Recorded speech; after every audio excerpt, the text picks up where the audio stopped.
They don't put in extra work. They don't go above and beyond to hone their skills, improve their game. This is a club.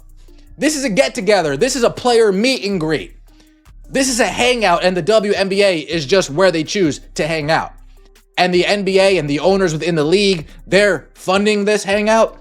The WNBA is on the verge of being completely dismantled, but it's not because of bad ratings or declining viewership. It's because of a single shocking number, $220,000. That's the average salary players are making for just 8 weeks of work in a brand new upstart league. Meanwhile, the WNBA's biggest superstar, the woman single-handedly reviving the sport, is earning just $78,000 for an entire season. This isn't just a pay dispute, it's an open rebellion, and the most terrifying part for the WNBA, the revolution is being led by its own top players, exposing a dark secret the league has hidden for nearly 30 years. Can you feel it?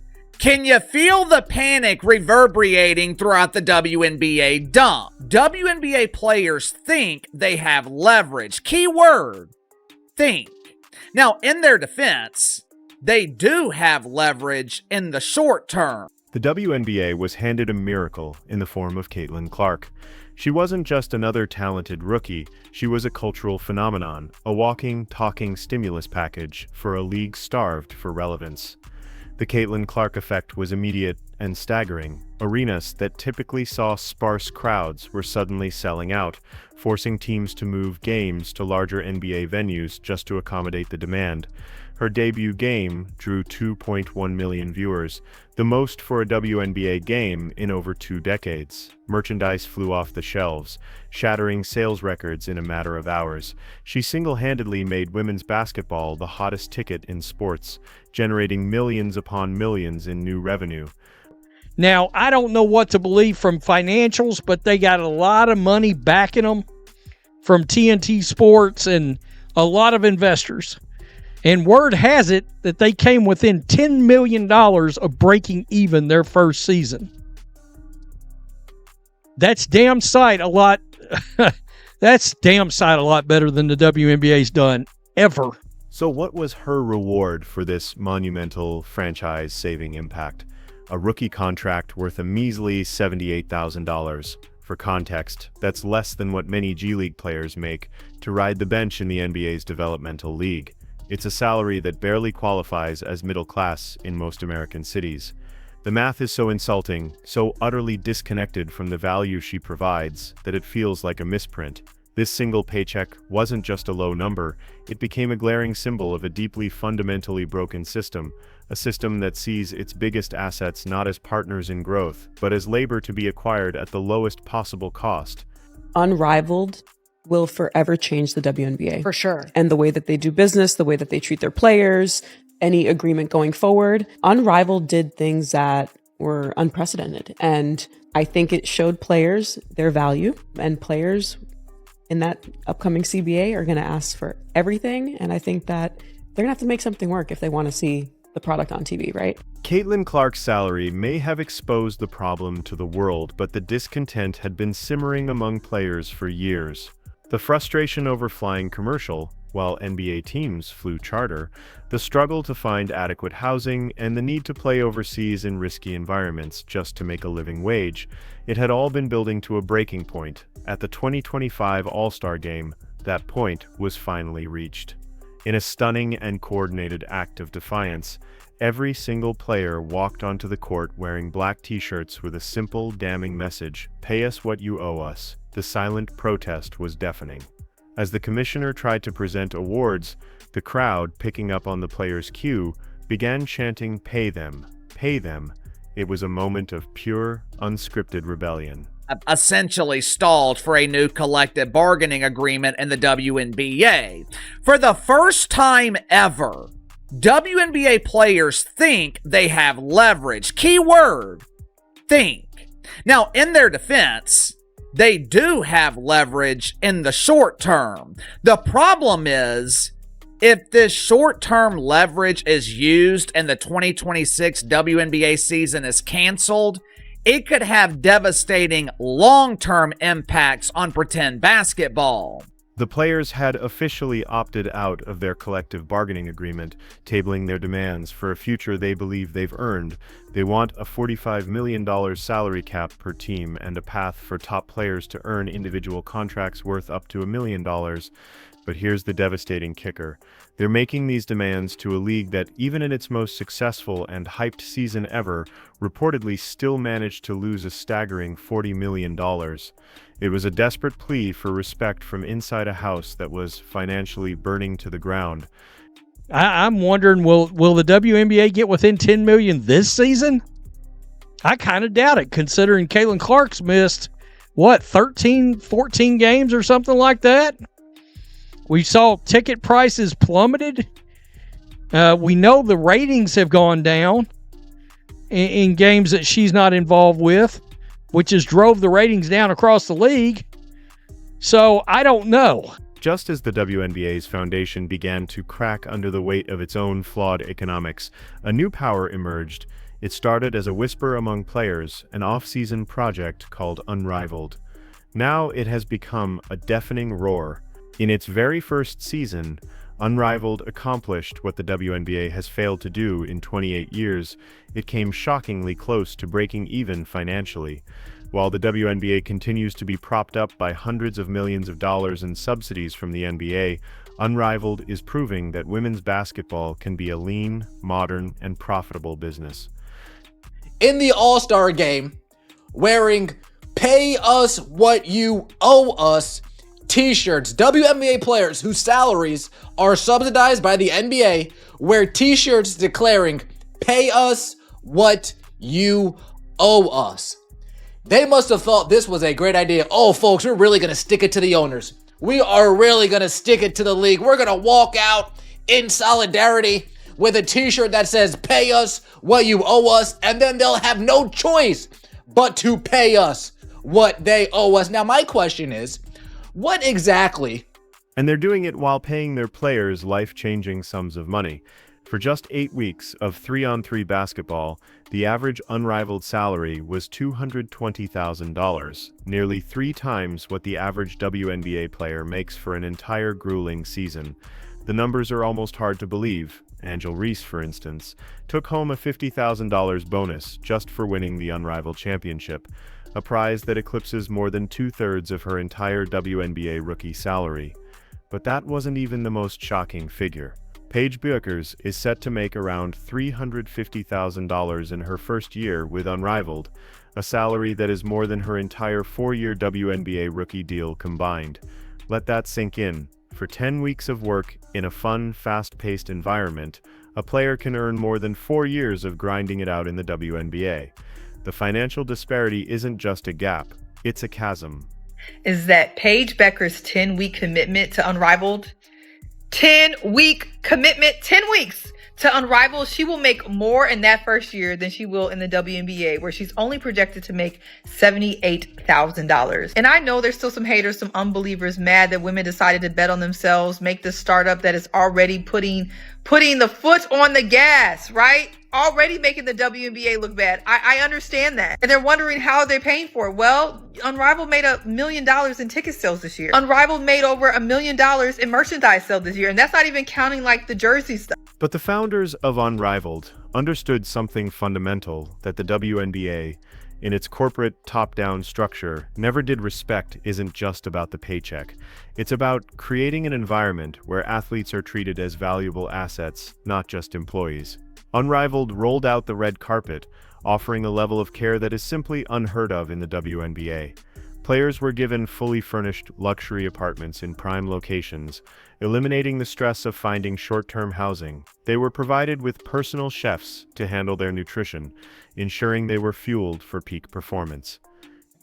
Alex Brazel, the co-founder of the 3-on-3 Women's Basketball League, composed of exclusively WNBA players, told Front Office Sports that the league has signed nearly 90% of its player pool for the 2026 season. Quote, "We have a few spots left, open the field, and then we're pretty much ready to go." For the many mothers in the league, they offered comprehensive childcare services, a game-changing benefit that acknowledges the realities of being a female professional athlete.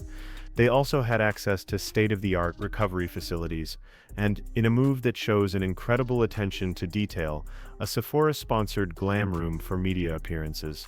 This wasn't just about perks, it was a strategic investment. By removing the off-court stressors, Unrivaled allowed its players to focus solely on basketball, resulting in a better, more exciting on-court product. This is in stark contrast to the WNBA, where players had to publicly complain for decades just to get the league to finally begrudgingly approve charter flights. Unrivaled wasn't just offering more money, it was offering dignity and a genuine partnership. I've been telling y'all this. The league doesn't like Unrivaled. I'm tired of going back and forth with people that's no business would want you to work for them and then basically replicate their business and try to make it better and all that type of stuff. No business does that. So it baffles my mind how a lot of y'all sit back and think, oh, the WNBA loves Unrivaled. No, they don't. This is where the story takes a truly tragic turn, one of staggering incompetence. While Unrivaled was building a player's paradise, the WNBA was busy allowing its veterans to sabotage its own golden goose. Instead of rolling out the red carpet for Caitlin Clark and protecting their #1 asset, the league stood by and watched as she was targeted. She endured cheap shots on the court, like the now infamous hip check from Chennedy Carter, and was belittled in the media by other players who seemed openly resentful of her fame. It continues to show that this league is where people want to be because they treat them right. They're providing the resources for them. They're promoting them the way they should be promoted. And that's what women's basketball players deserve. That's what women deserve. A lot of you may be wondering, well, why can Unrivaled do it and why can't the WNBA do it? The WNBA can do it, but you need to understand can and will and choose to are all different things. She was treated not as a savior who was lifting all boats, but as an intruder who didn't deserve the attention she was bringing to their league. It was organizational malpractice on an epic scale. The league's old guard seemed to be trying to haze the very person who was making their paychecks bigger. They were handed a winning lottery ticket, and instead of cashing it in, they let their other players try to tear it to shreds. The message sent to Clark and to the world was clear in the WNBA. Generational success is something to be met with suspicion and hostility, not celebration. It was a catastrophic failure of leadership that made the league look petty, unwelcoming, and chaotic. Unrivaled is making moves. Unrivaled is making moves, and they making them in a major way, y'all. They are making moves in a major way. Unrivaled announced the signings of look, they're going and getting the young, popping, upcoming talent. WNBA, y'all better figure something out. Unrivaled is making moves. We already see the players talking about they are willing to strike. They want what they want. Pay us what you owe. Pay us what you owe. Perhaps the most shocking part of this entire saga is discovering who is behind the rival league. This wasn't an attack from a corporate raider or a billionaire outsider with no ties to the sport. Unrivaled was co-founded by two of the WNBA's own reigning superstars, Breanna Stewart and Nafisa Collier, two decorated veterans who, after years of experiencing the league's shortcomings firsthand, got tired of the excuses and empty promises and decided to build something better themselves. Now, the WNBA has allowed players to play in off-season leagues for however long because they know that they are not paying them high enough salaries. Now, the goal of all the WNBA players, including Nafisa and Stewie, which is why they started Unrivaled, is to be able to pay the players more, give them livable wages, make it so they didn't have to go overseas, and I commend them for that. I think it's fantastic what they did with Unrivaled. This wasn't just a business move. It was the ultimate act of betrayal and a vote of no confidence in the WNBA's entire model. They didn't just want a bigger salary, they wanted to create an entirely new system because they had lost all faith in the old one's ability to ever get it right. They saw the problems, the low pay, the grueling travel, the lack of player-focused marketing, and instead of just complaining, they went out, raised capital, secured media deals, and built the solution from the ground up. It's a story of incredible entrepreneurship, but it's also a damning indictment of WNBA leadership. The league's own top talent saw a brighter future, and they had to create it themselves because they knew the WNBA never would. WNBA is still under this major umbrella of the NBA, and a lot of that affects the way they do things. As long as the WNBA is in this 360 deal with the NBA, you're not going to see them promoting their players, paying their players, all the things that Unrivaled is able to do because they don't have that middleman. Now Unrivaled is poised to make its most devastating move yet, one that could serve as the final death blow to the WNBA as we know it. The league has already proven its 3-on-3 format is a financial success. But the whispers are growing louder about an inevitable evolution. League executives have already hinted at it. Imagine this Unrivaled 2027. It's now a full 5-on-5 league, the format that fans know and love, playing in major NBA arenas and broadcasting exclusively on TNT. Its roster is a dream team of modern basketball. Caitlin Clark finally paid what she's worth. Angel Reese, Paige Bueckers, and every other major star who is tired of being underpaid and disrespected. Picture them selling out Madison Square Garden while the WNBA is left with a roster of whoever couldn't get a better offer, playing in half-empty college arenas. This isn't just a fantasy, it's a doomsday scenario that becomes more plausible with each passing day. When that happens, the WNBA won't just be a second-tier league, it will become a developmental league at best. A forgotten relic at worst. It would be a complete and total reversal of power, leaving the WNBA as a ghost town. That doomsday scenario is no longer just a theory. The player exodus has already begun. Shortly after Unrivaled's successful first season, Dallas Wings star Satu Saboli, a two-time WNBA All-Star in her prime, announced she had played her last game in Dallas and was looking for a new home. The timing was no coincidence. Her announcement came right after she spent time at Unrivaled, hanging out with former Oregon teammate and Unrivaled star Sabrina Ionescu. The writing is on the wall. Players are seeing firsthand that a better world exists, and they are starting to make moves. This isn't a case of one disgruntled player. It's the first crack in a dam that's about to burst. With nearly 90% of Unrivaled's player pool already signed for the 2026 season, the new league is building a loyal army. Each WNBA player who signs with Unrivaled becomes a walking, talking advertisement for everything the WNBA is not: profitable, respectful, and player-centric. The WNBA front offices must be in a state of sheer panic, watching their talent openly flirt with a competitor that offers a future they simply cannot match. What was once a monopoly is now a fight for survival, and right now, the WNBA is losing. But what should truly terrify the WNBA isn't just the money or the perks. It's the one thing Unrivaled offers that the WNBA never will: a seat at the table. Unrivaled isn't just paying its players, it's giving them equity. Players have a stake in the business, making them partners in its success. They aren't just employees collecting a paycheck. They are owners building an asset for their future. This is the ultimate checkmate move, an offer so powerful it changes the entire dynamic of professional sports. Why would a player choose to be a cog in the WNBA machine when they can be a co-owner of a new empire? This move has also cornered the WNBA in its upcoming contract negotiations. For decades, the league's response to demands for better pay has been simple: we can't afford it. But Unrivaled has exposed that as a lie. They've proven that it is possible to pay women's basketball players what they're worth. Now, when the WNBA sits across the table from the players' union, they have no excuses left. They are no longer negotiating in a vacuum. They are negotiating against a league that has already done the impossible. Unrivaled has not only built a better product, they have psychologically broken the WNBA's entire business model. The writing is on the wall, and it's written in dollar signs and sponsorship deals. The WNBA is a 28-year-old experiment that has never stood on its own 2 feet, forever propped up by subsidies. Unrivaled, in less than a year, has proven that women's basketball can be a thriving, standalone business. They're not begging for handouts. They're signing $100 million media deals. They're offering players not just a salary, but equity, respect, and a stake in a business that grows with their success, not in spite of it. The WNBA had the greatest gift any league could ask for: a transcendent superstar who could redefine their sport for a generation, and they squandered it through a toxic combination of petty jealousy and corporate incompetence. Now the clock is ticking. The revolution isn't coming, it's already here, and it's being televised on TNT, showing every young player that they no longer have to settle for crumbs. They can have the whole D*MN bakery.